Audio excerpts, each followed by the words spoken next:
নোয়াখালীতে গত 2 থেকে 3 দিনের বৃষ্টিতে মানুষের ঘরবাড়ি পানি উঠে এবং কি রাস্তাঘাট ডুবে অনেকে খুবই বিপাকে আছে, খুবই কষ্টে জীবনযাপন করতেছে।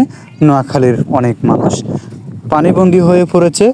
অত্র অঞ্চলের অনেক মানুষ না খেয়ে দিন কাটতে হচ্ছে এবং কি রাস্তাঘাট বাজার সব কিছুতে পানি নামার কোনো সুযোগ নাই, যেহেতু চারপাশে পানি, যার কারণে পানি এখন পর্যন্ত আটকে আছে। প্রচুর পরিমাণ বৃষ্টি হয়েছে নোয়াখালীতে 3-4 দিনে। তো আসলে দেশের প্রেক্ষাপট নিয়ে যখন একটু ঝামেলা ছিল, যার কারণে দেশে সরকার নিয়ে অনেক আন্দোলন ছিল, যার কারণে আসলে নোয়াখালীর এই বিষয়েও মানুষের চোখে পড়ে নাই, অনেকের চোখে পড়ে নাই যে নোয়াখালীতে মানুষ খুবই কষ্টে আছে, প্রচুর পরিমাণ পানি নোয়াখালীতে। তো আসলে এই বিষয় নিয়ে মানুষ ছিল না, যার কারণে এই দেশের অবস্থা নিয়ে সবাই ব্যস্ত ছিল। নোয়াখালীতে প্রচুর পরিমাণ পানি, তা নিয়ে আসলে কথা বলার মতো মানুষ ছিল না। তো আমরা আসলে দেশের বিভিন্ন প্রেক্ষাপট নিয়ে ব্যস্ত ছিলাম, যার কারণে কথা বলতে পারি নাই, যে আপনাদের সাথে এসব বিষয়গুলো শেয়ার করতে পারি নাই। তো এখন হচ্ছে যে দেশ স্বাভাবিক হয়ে আসছে, যার কারণে আপনাদের সাথে শেয়ার করার চেষ্টা করলাম যে আসলে দেশের অবস্থা যদি আমরা আপনাদেরকে না দেখাই, তাহলে আপনারা তো দেখবেন না, আপনারা তো জানবেন না যে আসলে নোয়াখালীতে আসলে কী চলতেছে।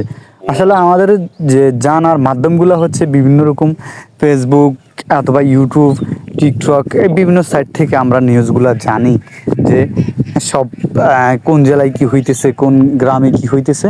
এগুলো জানতে হলে আমাদেরকে বিভিন্ন সাইডে প্রবেশ করতে হয়। তো আসলে এগুলোর সুবাদে আমাদেরকে অনেক কিছুই জানা। তো আমি এখন যেখানে আছি, একটা বাড়িতে আছি, দেখেন ওনাদের থাকাটা কিন্তু খুবই কষ্টকর। যে আমাদের যতটুকু সাধ্য ছিল আমরা ওনাদের পাশে ছিলাম, যেটুকু ওটুকু করার চেষ্টা করছি। আসলে আমরা তো স্টুডেন্ট, অত বেশি কিছু করার মতো আমাদের সামর্থ্য নাই। তো ওনাদের পাশে এসে দাঁড়ালাম, যে আসলে এই সময় যদি ওনাদের পাশে কেউ না দাঁড়ায়, তাহলে ওনাদেরকে দেখবে কে। তো যার জন্য আমরা ওনাদের বাসায়, যে ওনাদের থাকার জায়গায় খুবই কষ্টভাবে করে থাকতেছে। তো আমিও যে ওনাদেরকে একটু প্রশ্ন করছিলাম যে আপনারা তো এইভাবে যে আপনাদের থাকার পরে এই অবস্থা, তো আপনারা যে খাবার দাবার তৈরি করেন, ওটা কীভাবে তৈরি করেন, মানে পাকশাক কীভাবে করেন? তো ওনারা আমার একটি কথা বলছিল যে ওই যে কারেন্টের হিটার ব্যবহার করে নাকি ওনারা রান্নাবান্না করে।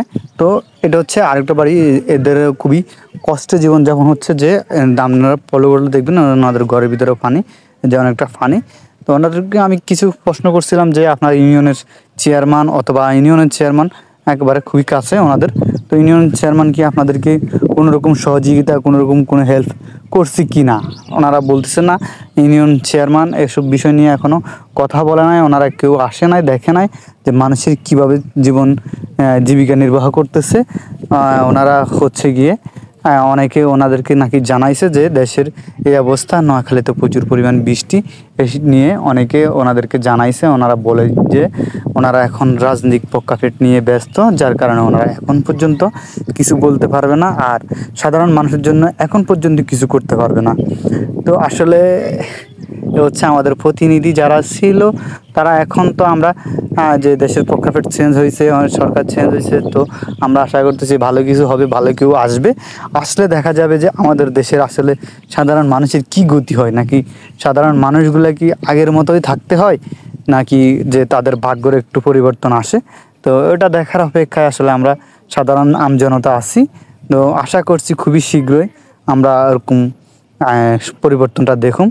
তো এই ছিল আমাদের নোয়াখালীর অবস্থা। তো ভিডিওটা আসলে দেখার পরে আপনার কাছে